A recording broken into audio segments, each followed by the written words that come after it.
ยากการอยู่ที่บ้านเอามีดไปซับใส่เนี่ยไปปะเส้นเลือดใหญ่เลือดพุ่งเจ้าเลือดพุ่งที่แขนนี่นะสมมติว่าเลือดพุ่งอยู่ที่แขนตัดชิ้นใหม่นะตัดผิดเนาะไปโดนแขนของเกาเหี่ยเซฟละเขาจะเนี่ยจะได้เจ้าโอ้เลือดมันถ้ามันโดนเส้นเลือดใหญ่มันจะมายุบนะมันจะปุ่งทีก็เขาจะเนี่ยจะได้เนี่ยบางไว้ใจนะมาใส่ห้ามใส่เนี่ยบางไว้ห้ามใส่เขาก็เอาผ้าที่สะอาดมาแจกเป็นที่เป็นคุยนะห้ามแต่เจ้าผ้าที่สะอาดอันยังก็ได้นะ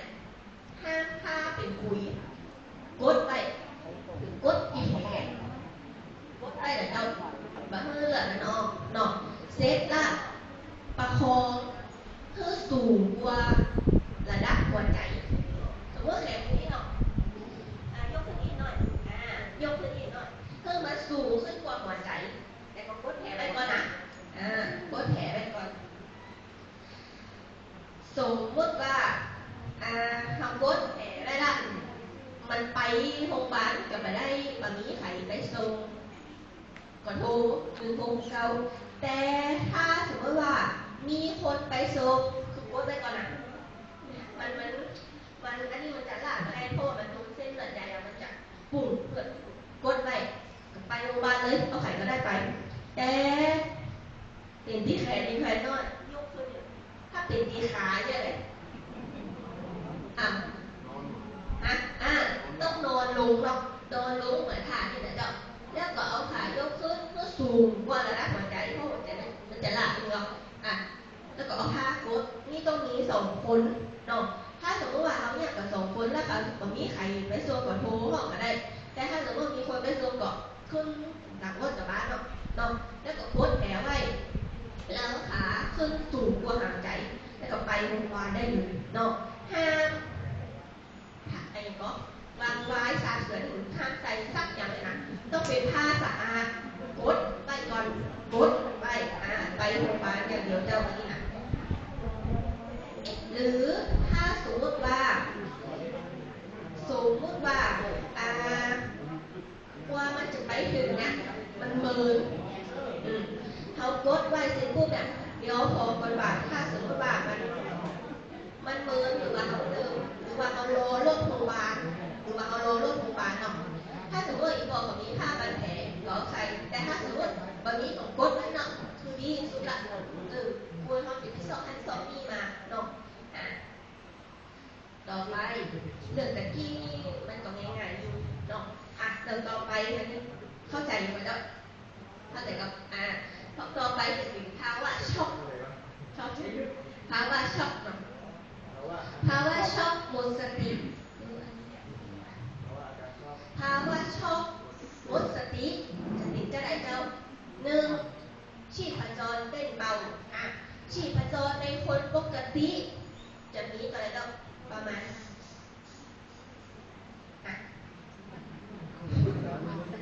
ชีพจร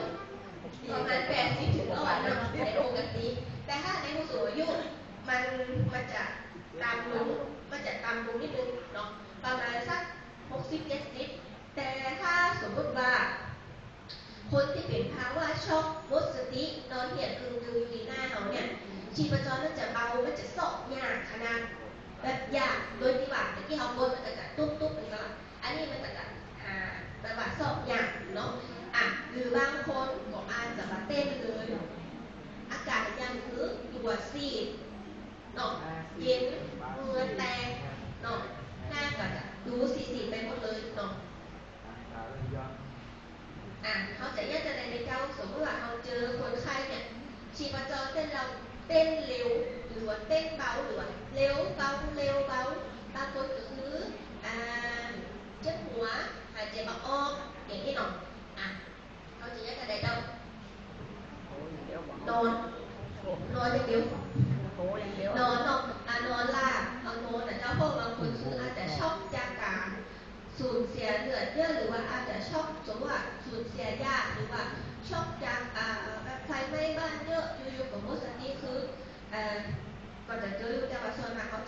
อยเจอเนาะสมมติว่าถ้าเขาเจอเขาจะได้หนึ่งก็คือเอาเพื่อนนอนลงเนาะประคองเพื่อนนอนลงก่อนเซตละยกขาเพื่อสูงกว่าระดับหัวใจหรือว่าเอาเก้าอี้เรามาห้องขาไว้เนาะเสร็จแล้วเนี่ยแหละเจ้าเล่นอย่างโถหนึ่งของเก่าเนาะโถหนึ่งของเก่าเนาะโถเสร็จปุ๊บเขาก็บอกว่าเปิดเป็นอากาศจะได้ตัวบอกมดกันนี้นะชอบหน้าสี่ตัวนี้ของบอกอาการคนเนาะชีพจรทำมาได้มันแต่ว่าชีพจรแบบเต้ามากอีน้องเสร็จละรอโรงพยาบาลมาระหว่างรอโรงพยาบาลมาสมมติว่าใส่เสื้อแบบ5 แบบแล้วก็คลายเสื้อคือแต่ว่าประคัดกวนการไหลเวียนของเลือดเนาะคลายเสื้อมันแต่ว่าดูสะดวกแล้วก็ห้ามมีไข่ไปมุ้งห้ามมีไข่ไปมุ้งเนาะแล้วก็เซตละพอสัญญาณชีพถ้าสมมติมันทำแต่ได้ก็เกิดพอเป็นระยะก็ได้เราเกิดคำพอเนาะเสร็จแล้วก็รอรถมาแต่ห้ามมุ้งแต่ถ้าสมมติว่าระวังรอรถมาตัดหายใจละหมดสติจำชีพจรมาได้เนาะยังจะได้เจ้าตัวการ CPR เขาจะการ CPR เนาะเดี๋ยวเขาจะสอนครับต่อไปแห่ไฟไหม้ใครเป็นของเจ้าแห่ไฟไหม้มาเป็นเนาะเพราะบ้านเขามันบอกเกินไฟไหม้เท่าไหร่แห่ไฟไหม้เนาะอย่างบางคนไม่ตีเนี่ยไม่ตีแขนหรือไม่ตีขาหรือไม่ตีแต่ตีแขนกับขามากกว่าวิธีการถ้าโดนแผลไฟไหม้เขาจะย่าจะได้เจ้าย่าเอาไว้ได้เอาย่าน่ะเอาหน้าเย็นน่ะหรือว่าหน้าเย็นจัดลาดไปที่แผลห้ามเอาย่าเอาไว้ใส่น่ะเกี่ยวกับวันไฟไหม้วันหางเจ้าหน้าที่มาใช้ว่าหนังจะไม่ใช่กับมาต้องใช้มาได้เนาะมาได้มาได้แต่เราเอาหน้าเย็นหน้าที่มันจะดูสะอาดหน้าที่ตัวจัดควรที่จะได้หน้าเย็นหรือว่าหน้าเย็นจัดลาดไปที่แผลอย่างน้อย10 นาทีลาดไปนิดๆลาดไปเรื่อยๆเดี๋ยวลาดไปเรื่อยๆเนาะระหว่างที่ลาดถ้ามีเหตุผลโชว์อย่างเจ้าเริ่มดีขึ้นในโมโหเก่าเนาะในโมโหเก่าเนี่ยห้ามขี้ผึ้งโลชั่นน้ำมันว่านหางจระเข้ปัตเตอร์และห้ามมือแผลบริเวณท่านสัมผัสกับหมูเนี่ยเจ้าห้ามหรือสักอย่างเลยนะเอาน้ำเย็นลาดอย่างนิ้วลาดไปเรื่อยๆเนาะเพราะว่าถ้าเขาใส่ยาอย่างอื่นมันเกิดจะได้บ้ากระหายยากด้วยนะเอาน้ำเย็นลาดทีเดียวจะเซตละพอเขาลาพอแผลมันหายทอดลดโรงพยาบาลกับประมาณเสื้ออยากจะได้เจ้าตัดเสื้อต้องเสียได้นะตัดออกอีกตัดคือมันแบบดูแบบสะอาดห้ามตัดคืออย่างสมมติว่าเสื้อนี่มันจะติดกับแผลเนาะตัดออกเลยตัดออกเซฟละลดโรงพยาบาลกับประมาณเสื้อจะปิดแผลจะได้เขาก็ได้ผ้าอย่างก็ได้ผ้าแบบสะอาดมาคุมไว้ดีกว่าปัจจัยแบบเป็นผ้าตีเป็นขุยนะเนาะเอามาคุมไว้ก่อนหรือว่าถ้าสมมติว่าไข่นี้เป็นผ้าก้อนที่ปัจจัยสัมดีก็เอาปันได้ก่อนถ้าสมมติว่าแผลมันหายโทษแต่ถ้าแบบหายโทษก็ลาดเรื่อยๆแล้วเจ้าคือมันหายโทษก่อนถึงจะอยากแต่อย่างโมนี้ได้เนาะ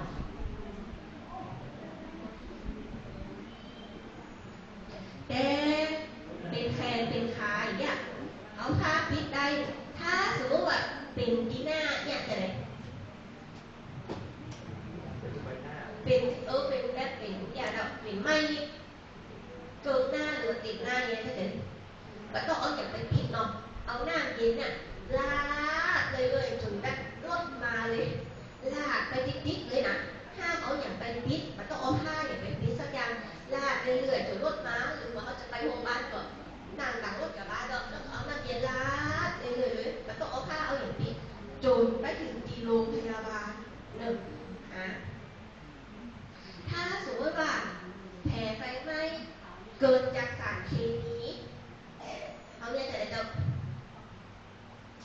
เป็นสารเคมี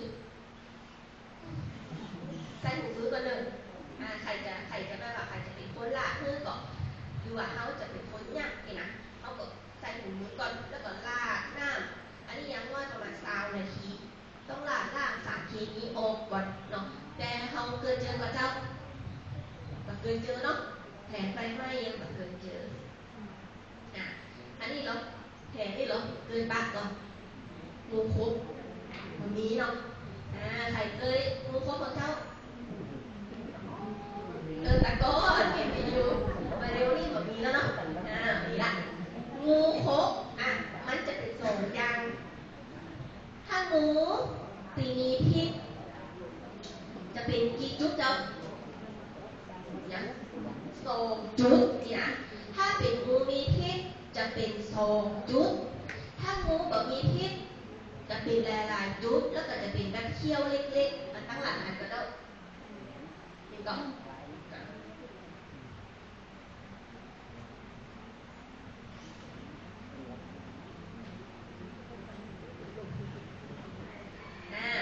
อันข้างบนนี่นะเป็น2 จุดเนี่ยเป็นงูมีพิษถ้าสมมติว่าเป็นจุดๆเล็กๆเล็กๆจุดๆอีกบางมีพิษนะเจ้าเนาะเพื่อจำไว้นะจำไว้เดี๋ยวว่าพองูที่มีพิษมันจะมีหลายอย่างพิษต่อระบบประสาทมันจะมีงูมีพิษมันจะมีเป็นต่อหลายระบบเนาะงูเห่างูจงอางมีบ่บ้านเห่ามีเนาะอันนี้จะเป็นงูมีพิษเนาะงูมีพิษต่อระบบประสาทสมมติว่าเอาโดนพบอยู่2 เขี้ยวยึดสมมติเนาะหันละงูตัวนั้นน่ะหูอยู่ว่าเป็นงูจงอางมันต้องจับใส่กระสอบไปโรงพยาบาลเนาะจับไว้ว่าเป็นงูอย่างกระเพาะนะไปโรงพยาบาลก็หมอพอมันต้องเอางูไปพอจับได้กระเพาะว่าเป็นงูอย่างของเดิมนะสมมติว่าเป็นงูเห่าหรือว่างูจงอางเนี่ยเวลามันพบเสร็จปุ๊บมันจะทำลายระบบประสาทบางคนหนังตาจะตกลืมตาจะบ่ค่อยขึ้นดอกอู้จะบ่ให้ชัดลืมน้ำลายบ่ได้แน่นหน้าอกเนาะหายใจบ่ออกอ่อนเพลีย